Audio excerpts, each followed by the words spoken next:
আমরা আজীবনও যদি প্রশংসা করি, আল্লাহর প্রশংসার হক আদায় করা যাবে? প্রশংসা করে শেষ করতে পারবো? আল্লাহ বলেন, পৃথিবীর সব সাগরের পানি যদি কালি হয়ে যায়, পৃথিবীর সব গাছগুলো যদি কলম হয়ে যায়, সাগরের জল নামক কালি দিয়ে, এই গাছ নামক কলম দিয়ে আমি আল্লাহর প্রশংসা যদি তোমরা লিখতে শুরু করে দাও, সাগরের জল ফুরিয়ে যাবে, পৃথিবীর সব গাছগুলো শেষ হয়ে যাবে, কিন্তু আল্লাহর প্রশংসা করে শেষ করা যাবে না। পৃথিবীর সব সাগরের পানি যদি কালি হয়ে যায়, গাছের পাতা যদি খাতা হয়ে যায়, এই কলম দিয়ে, খাতা দিয়ে, এই কালি দিয়ে যদি আমার প্রশংসা জিকির তোমরা লিখতে শুরু করে দাও, সাগরের জলও শেষ, গাছপালাও শেষ, কিন্তু শেষ হবে না আল্লাহর প্রশংসা। চিল্লায় বলেন ঠিক কিনা? আমরা যদি আল্লাহর প্রশংসা নাও করি, আল্লাহর কোনো লস আছে? লাভ লস কাদের? জোরে বলেন। আমরা যদি আল্লাহর সেজদা নাও দেই, গোটা পৃথিবীর সব কিছু সেজদা দেয় কারে? আন-নাজমু ওয়াশ-শাজারু ইয়াসজুদান। পৃথিবীর যত তারা আছে, যত গাছ আছে, সবগুলো সেজদা দেয় কাকে? অস্ট্রেলিয়াতে একটা জায়গা আছে সিডনি, এই সিডনি শহরে একটা জঙ্গল আছে, জঙ্গলে একটা গাছ আছে, ওই গাছটা মানুষের মতো করে রুকু দিয়ে আছে আল্লাহকে। এটা দূর থেকে দেখলে মনে হয় মানুষ, কাছে গেলে বোঝা যায় এটা মানুষ না, এটা গাছ। আবার এমনও গাছ আছে যেটা মানুষের মতো সেজদায় লুটিয়ে পড়ে আছে, তাও আবার টু দ্য ডাইরেকশন অফ কেবলামুখী হয়ে। সুবহানাল্লাহ পড়বেন না? গোটা বিশ্বের যা দেখা যায় সব জিকির করে একজনের। চিল্লায় বলেন তিনি কে? আকাশের পাখিগুলো, সাগরের ঢেউগুলো, গোটা বিশ্বের সব কিছু একজনের গুণগান গায়। চিল্লায় বলেন তিনি কে? এজন্য আল্লাহ আমাদের শিখালেন, আমার গুণগান বেশি বেশি গাও, আর সব সময় পড়ো আলহামদুলিল্লাহি রাব্বিল আলামিন। বিশ্বনবী যখন জান্নাতীদেরকে নিয়ে জান্নাতের দিকে ছুটবেন, বিশ্বনবী সাল্লাল্লাহু আলাইহি ইসলামের হাতে একটা পতাকা শোভা পাবে, ওই পতাকার মধ্যে লেখা থাকবে আলহামদু। কি লেখা থাকবে? মানে প্রশংসা, প্রশংসার পতাকা। বিশ্বনবী সাল্লাল্লাহু আলাইহি ইসলাম সবচেয়ে বেশি আল্লাহর প্রশংসা করতেন, আল্লাহর শুকর গুজার হতেন, আর তিনি পড়তেন আল্লাহুম্মা জাআলনি সাবুরা ওয়া জাআলনি শাকুরা ওয়া জাআলনি ফি আইনি সাগীরা ওয়া ফি আ'য়ুনিন নাসি কাবীরা। এর মানে হলো, আল্লাহ আপনি আমারে ধৈর্যশীল বানান, আপনি আমারে শুকরগুজার বান্দা বানান, আল্লাহ আমার চোখে আপনি আমারে ছোট বানান, গোটা বিশ্বের মানুষের চোখে আপনি আমারে বড় বানান। পড়েন আমিন। এজন্য সবসময় শুকরিয়া করতে হবে কার? করলে আমাদের লাভ না লস? বেশি বেশি শুকরিয়া করতে রাজি আছেন তো? আসুন আওয়াজ করে আমরা পড়ি আলহামদুলিল্লাহ। আল্লাহ আমরা যেন বেশি বেশি তোমার শুকরিয়া করতে পারি, তুমি তৌফিক দাও। 14তম ঐতিহাসিক তাফসীরুল কোরআনের প্রোগ্রাম। স্থান হচ্ছে সুফিয়া নুরিয়া দাখিল মাদ্রাসা ময়দান। আমাকে রেখেছেন প্রধান মুফাসসির ডক্টর আল্লামা। এগুলো আর লিখবেন না, এতটুকুই ভালো। বিশ্বনবীর নামের আগে কোনো উপাধি আছে? ডক্টর আল্লামা মুহাম্মদ সাল্লাল্লাহু আলাইহি ওয়াসাল্লাম, এরকম না, শুধু মুহাম্মদ সাল্লাল্লাহু আলাইহি ওয়াসাল্লাম। এজন্য এতটুকুই যথেষ্ট। এই ডক্টর আল্লামা অতিরিক্ত লাগানোর দরকার নেই। তো আমাদের সমস্যাগুলো নিয়ে কথা বলা দরকার, কিন্তু আমাদের এত সমস্যা, সর্ব অঙ্গে ব্যথা, ওষুধ দিব কোথা? কথা বলেন। দেশের উপর থেকে শুরু করে নিচ পর্যন্ত সব জায়গায় দুর্নীতি আছে না নাই? ঘুষ আছে না নাই? টেকনাফে নাই? টেকনাফেও আছে। এই ঘুষ, দুর্নীতি, এগুলো বন্ধ হোক আমরা চাই কি চাই না? যদি বন্ধ করতে চাই তাহলে একটা কিতাবের দিকে ফিরে আসতে হবে। কিতাবটার নাম, এটার নাম আল কোরআন। এই কিতাব থেকে প্রেসক্রিপশন নিতে হবে। অসুস্থ হলে যেমনি আমরা এমবিবিএস ডক্টরের শরণাপন্ন হয়ে প্রেসক্রিপশন নেই, তেমনি এই খুনে ধরা সমাজটাকে ঠিক করতে হলে যে বই থেকে প্রেসক্রিপশন নিতে হবে, সেই বইয়ের নাম কি? কোরআন। এই বই থেকে প্রেসক্রিপশন না নিলে আপনার জীবন সুন্দর হবে না। এই বই থেকে প্রেসক্রিপশন না নিলে আপনার ফ্যামিলি সুন্দর হবে না। এই বই থেকে প্রেসক্রিপশন না নিলে আপনার সমাজ সুন্দর হবে না। এই বই থেকে প্রেসক্রিপশন না নিলে শুধু দুদক, দুর্নীতি দমন কমিশন দিয়ে দুর্নীতি বন্ধ করা যাবে না। এই বই থেকে প্রেসক্রিপশন নিতে হবে। যতদিন এই বই থেকে আমরা প্রেসক্রিপশন না নেই, এই খুনে ধরা সমাজকে ঠিক করা যাবে না। সমাজের অসঙ্গতি, টেন্ডারবাজি, চাঁদাবাজি, হত্যা, গুম, এগুলো বন্ধ করা যাবে না। চিৎকার করে বলেন ঠিক কিনা? কারণ this book is a problem solving methodology. এই বইটা সব ধরনের সমস্যার সমাধান করে দেয়। আমাদের জীবনে সমস্যা আছে না নাই? যখনই সমস্যায় পড়বেন, যে বইটা খুলবেন বইটার নাম সমাধান আছে না নাই? সমাধান চাও যদি জীবনে মরণে ফিরে যাও, খুঁজে নাও চোখ রাখো কোরআনে। ঠিক কিনা? চোখ রাখবেন কই? না টিভির পর্দায়, জি বাংলার পর্দায়, স্টার জলসা, কিরণমালা? চোখ রাখতে হবে কোথায়? সমাধান চাও যদি জীবনে মরণে ফিরে যাও, খুঁজে নাও চোখ রাখো কোরআনে। ঠিক কিনা? তাহলে কোরআনের সাথে আমাদের অ্যাটাচমেন্ট বাড়াতে হবে, সম্পর্ক বাড়াতে হবে। এই কিতাব এমন কিতাব, এই কিতাবের একটা অক্ষর পড়লে 10টা নেকি আমলনামায় দেয় কে? এই কিতাবের এক একটা আয়াত আপনি পড়বেন, আপনার জান্নাতের বিল্ডিংকে এক এক তলা লম্বা করে দিবে কে? এই কিতাব এমন কিতাব, এই কিতাব পড়লে সওয়াব, ধরলে সওয়াব, এই কিতাবের জন্য মরলেও সওয়াব। কথা বলে? এই জন্য এই কিতাবের সাথে সম্পর্ক বাড়াতে হবে। প্রতিদিন যেন কিছু না কিছু পড়ি, এই কিতাব থেকে কিছু না কিছু যেন তেলাওয়াত করি। বিশ্বনবী সাল্লাল্লাহু আলাইহি ওয়াসাল্লাম বলেন, ইকরাউ আল কুরআন ফাইন্নাহু ইয়াতি ইয়াউমাল কিয়ামাতি শাফিআন লিআসহাবি। তোমরা বেশি বেশি কোরআন তেলাওয়াত করো, কারণ এই কোরআনের তেলাওয়াত কিয়ামতের দিন তোমার জন্য সুপারিশকারী হয়ে কাজে লাগবে। কোরআন পড়বেন তো? বাচ্চাদেরকে পড়াবেন তো? ছোটবেলায় আমরা মক্তবে যেতাম, তারপর নুরানি মাদ্রাসা এগুলোতে যেতাম। আপনাদের এলাকায় মক্তব আছে তো? মক্তবে পাঠাবেন বাচ্চাগুলোরে, মক্তবে পাঠাবেন। সে কোরআন শিখবে, সে আল্লাহওয়ালা হবে। যে ছেলেগুলো কোরআন পড়ে এই ছেলেগুলো বেয়াদব হয় না, এই ছেলেগুলো কোনোদিন টেন্ডারবাজ আর চাঁদাবাজ হবে না। এই ছেলেগুলো দেশপ্রেমিক হবে, আল্লাহওয়ালা হবে, দেশের দোষের কাজে লাগবে। ঠিক কিনা? আর যদি কোরআন না পড়ে তাহলে দেশের 12টা বাজাবে, দুর্নীতি করে দেশটারে জাহান্নামের আড্ডাখানা বানাবে। সংসদে যে ইসলামকে গালি দিবে আর ইসলামের নাম দিবে মোল্লাতন্ত্র, চিল্লায় বলেন ঠিক কিনা? এই জন্য কোরআনের সাথে সম্পর্ক বাড়ানোর দরকার। কোরআন আমাদেরকে শিক্ষিত হতে বলে, সভ্য হতে বলে, সিভিলাইজড হতে বলে। কোরআনের প্রথম কথা হচ্ছে পড়ো। কোরআনের প্রথম কথা কি? ইকরা বিসমি রাব্বিকাল্লাযী খালাক। Read in the name of your Lord who has created. পড়ো তোমার প্রভুর নামে যিনি তোমায় তৈরি করেছেন। এজন্য কোরআন যারা পড়বে তারা হবে শিক্ষিত, ভদ্র, মার্জিত। এজন্য প্রতিদিন কোরআন তেলাওয়াত করতে রাজি আছেন? প্রতিদিন কিছু না কিছু হলেও কোরআনের বঙ্গানুবাদ পড়তে রাজি আছেন? এটা খুব জরুরি। মাতৃভাষায়, আমি সব জায়গায় বলার চেষ্টা করি যে মাতৃভাষায় কোরআন পড়তে হবে, কোরআনের বঙ্গানুবাদ পড়তে হবে। তবেই জানা যাবে যে এই কোরআনে আল্লাহ আমাদের জন্য কি বলেছেন। যা বলার আল্লাহ সব বলে দিয়েছেন, নতুন করে আর কিছু বলবে? সব কোরআনের ভেতরে আছে না নাই? এই কোরআনের শুরু হয়েছে বা দিয়ে, কি দিয়ে? শেষ হয়েছে কোরআনটা সিন দিয়ে, কি দিয়ে? মিনাল জিন্নাতি ওয়ান নাস। এই যে সিন, বা আর সিন মিলালে কি হয়? বাস। এবার বাসে চড়ে কক্সবাজার চলো। হ্যাঁ, এই বাস মানে এনাফ, বাস মানে যথেষ্ট। কেমন যেন আল্লাহ বুঝাতে চাইলেন, সূরা ফাতিহা থেকে শুরু করে নাস পর্যন্ত যা দিলাম এটাই তোমাদের জন্য বাস, যথেষ্ট। হেদায়েতের জন্য নতুন কিছু লাগবে না। এর জন্য কোরআন and Sunnah hour way to জান্নাহ।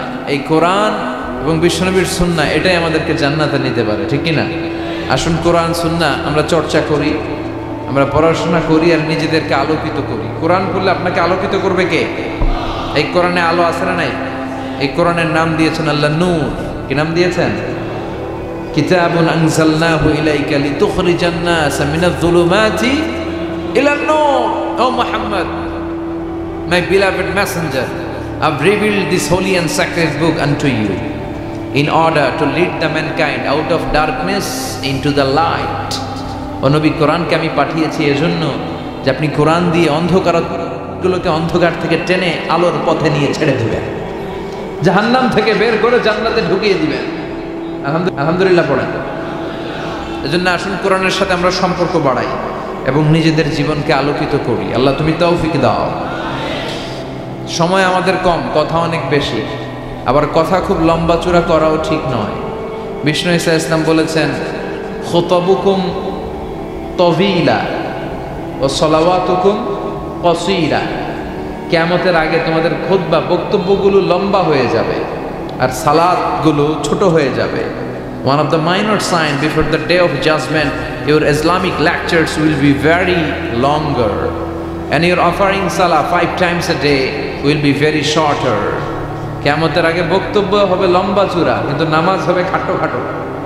কথা কন, আছে না নাই? এখন বক্তব্য শুরু হইলে লোকজন উঠতে চায় না, কয় হুজুর আরো করেন। ওয়াজ অনেক টেস্ট লাগে, নামাজ টেস্ট লাগে না, আছে না নাই? উল্টা হয়ে গেল, বক্তব্য হবে ছোটখাটো, অল্প সময়ের নাসিহাত, এটা ভালো।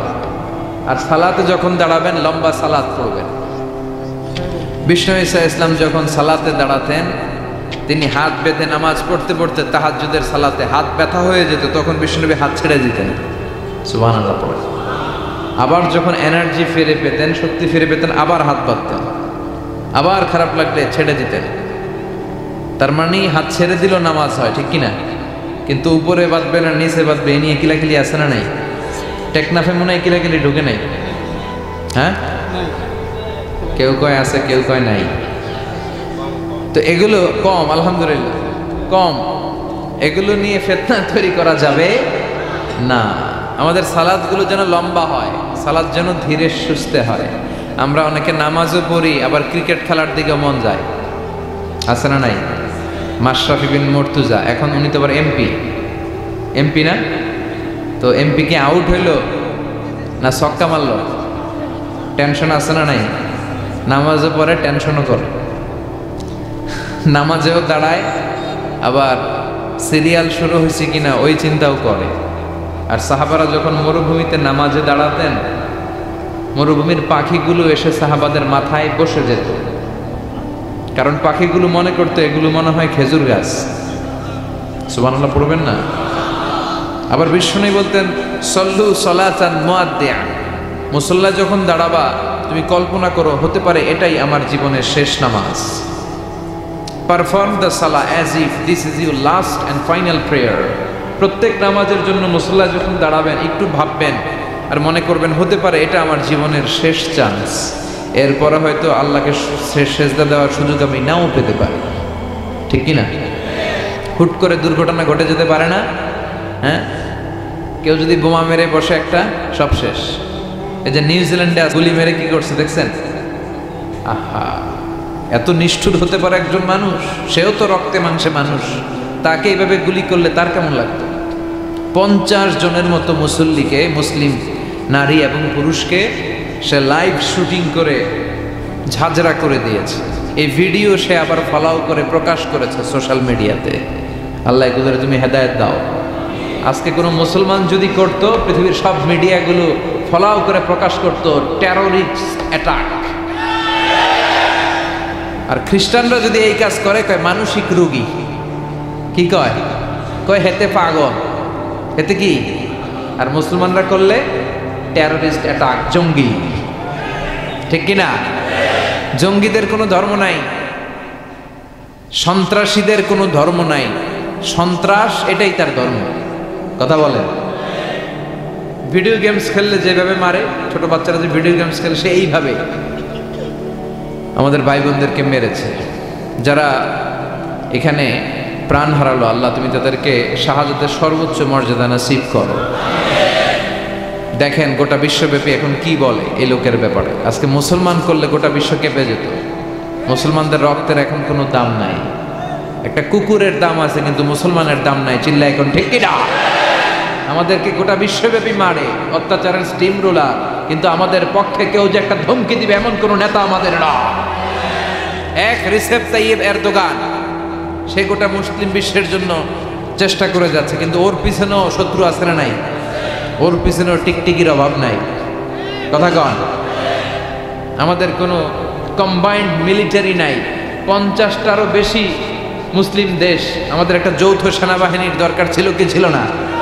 আমাদের যদি যৌথ একটা মিলিটারি থাকতো, পৃথিবীর কোথাও মুসলমানরা আক্রান্ত হলে, কেউ এসে আক্রমণ করলে আমাদের মিলিটারি সেখানে যে প্রতিরোধ করে তুলতো। চিল্লা এখন ঠিক কিনা? লিডারশিপ নাই, সেন্ট্রাল লিডারশিপ নাই, আমাদের কেন্দ্রীয় কোনো মিলিটারি নাই। গোটা বিশ্বব্যাপী আমরা মার খাই। উই আর ওয়েটিং ফর আল ইমাম আল মাহাদি। ইমাম মাহাদি আসার আগ পর্যন্ত কেউ আমাদেরকে একত্রিত করতে পারবে না। সম্মানিত ভাইয়েরা, বলছিলাম কোরআন এমন একটা কিতাব যে কিতাব অন্ধকার থেকে মানুষকে আলোর দিকে নেয়, ঠিক কিনা? আলোর দিকে নেয়।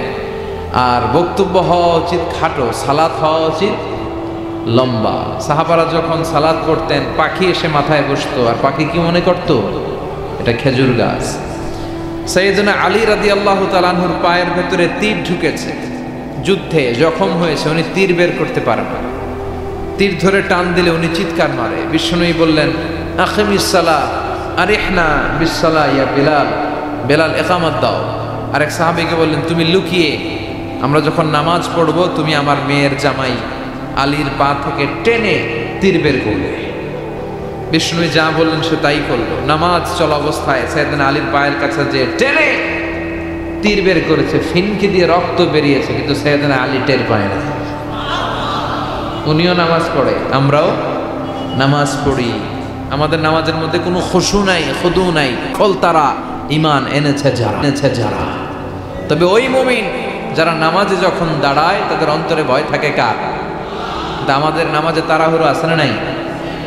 অনেকে দেখবেন যে রুকু থেকে সোজা হয়ে দাঁড়ানো এটা ওয়াজিব, অনেকে রুকু থেকে কোনো রকম মাথা তুলে সেজদায় দৌড় মারে। দুই সেজদার মাঝখানে ধীরস্থিরভাবে বসা ওয়াজিব, অনেকে একটা সেজদা দিয়ে কোনো রকম মাথা তুলে আরেক সেজদায় দৌড় মারে। আছে না নাই? টেকনাফে বোধহয় এগুলো নাই, আছে? এগুলো করা যাবে। ধীরস্থিরভাবে বিশ্বনবী সালাত করতে বলেছেন। এমনকি একামত দিয়েছে, জামাত শুরু হয়েছে, ওই জামাত ধরার জন্য দৌড়িয়ে যে নামাজ পড়া যাবে। No rushing in salah, no hastiness in salah. সালাতে তাড়াহুড়ো নাই, সালাতে আছে ধীরস্থিরতা, রিল্যাক্স। সালাত মানে কি? রিল্যাক্স করবেন আপনি, আরামসে দাঁড়াবেন, আরামসে রুকু করবেন। বিষ্ণু বলেছেন, ইদা উকিমাতিস সালাহ, যখন নামাজের একামত হয়ে যায়, ফালা তাতুহা তাসআউন, তোমরা দৌড়ে দৌড়ে সালাতে যেও না। ওয়া আতুহা তামশুন, হেঁটে হেঁটে যাবা। একামত হয়েছে, দৌড় দিবা না, হেঁটে হেঁটে। ফামা আদরাকতুম ফাসাল্লু, যতটুকু যে পাবে ততটুকু পড়বে। ওমা ফাতাকুম ফাআতিমু, যেটা ছুটে যাবে পরে নিজে নিজে পড়বে। কবুল করে নেবে কে? আমাদের অনেকে আছে, নামাজ শুরু হয়েছে, উনি অজু করতেছে, উনি টের পাচ্ছে কিছুক্ষণ পরে ইমাম সাহেব আল্লাহু আকবার বলে রুকুতে যাবে, আর রুকু ধরার জন্য অনেকে দেয় দৌড়। আছে না নাই? টাইলসের মসজিদে অনেকে দেয় দৌড়। এক লোক দৌড় দিছে, উল্টায় পড়ছে, লুঙ্গি একদিকে, মুসল্লি আরেকদিকে। টাইলসের মসজিদে অজু করে দৌড় দিবেন না, খবরদার। অজু করে পিচ্ছিল পা থাকে, আস্তে আস্তে যাবেন, না হলে দুর্ঘটনা ঘটে যাবে। দেখেন, বিশ্বনবীর সুন্নাহ আছে যেখানে বরকত আছে, সুন্নাহ নাই যেখানে বিপদ আছে। এজন্য সালাতগুলো যেন ধীরস্থির ভাবে হয়। আবার সালাতের পরে তাসবিহ পড়ে না লোকজন, নামাজের পরে কি পড়া সুন্নাত? তাসবিহ। কিন্তু আমরা নামাজের পরে মুনাজাত দেওয়া সুন্নাত বানাই ফেলছি। আছে না নাই? আসসালামু আলাইকুম ওয়া রাহমাতুল্লাহ, আসসালামু আলাইকুম, আল্লাহুম্মা আমিন ইয়া আরহামার রাহিমিন। আছে না? তুমি কি বললো? আমিন ইয়া আরহামার রাহিমিন, এটা কি দোয়া? দোয়া করার সুন্নাহ, হাত তুলেও করতে পারেন, হাত তোলা ছাড়াও করতে পারেন, এটা জায়েজ আছে। কিন্তু সালাম ফিরানোর পরে বিশ্বনবী দোয়া করতেন না তাসবিহ পড়তেন? তাসবিহ পড়ে না, এই তাসবিহগুলো পড়ে না, সুন্নাত পড়ে দৌড়। বিশ্বনবী লম্বা সময় বসে বসে তাসবিহ পড়তেন। 33 বার সুবহানাল্লাহ, 33 বার আলহামদুলিল্লাহ, 33 বার আল্লাহু আকবার, 34 বার আল্লাহু আকবার, পড়ে না? আবার বিশ্বনবী ফরজ সালাতের পরে আয়াতুল কুরসি পড়তেন। বিশ্বনবী বলতেন, মান ক্বারা আয়াতুল কুরসি দুবুরা কুল্লি সালাতিন মাকতুবা লাম ইয়ামনাহু মিন দুখুলিল জান্নাতি ইল্লাল মাউত। প্রত্যেক ফরজ সালাতের পরে যে আয়াতুল কুরসি পড়বে তার জান্নাতে যেতে কোনো কিছুই বাধা দিতে পারবে না, একটা জিনিস ছাড়া, সেটা হলো মরণ। লোকটা মরে না, তাই জান্নাতে যায় না, মরলেই জান্নাতি।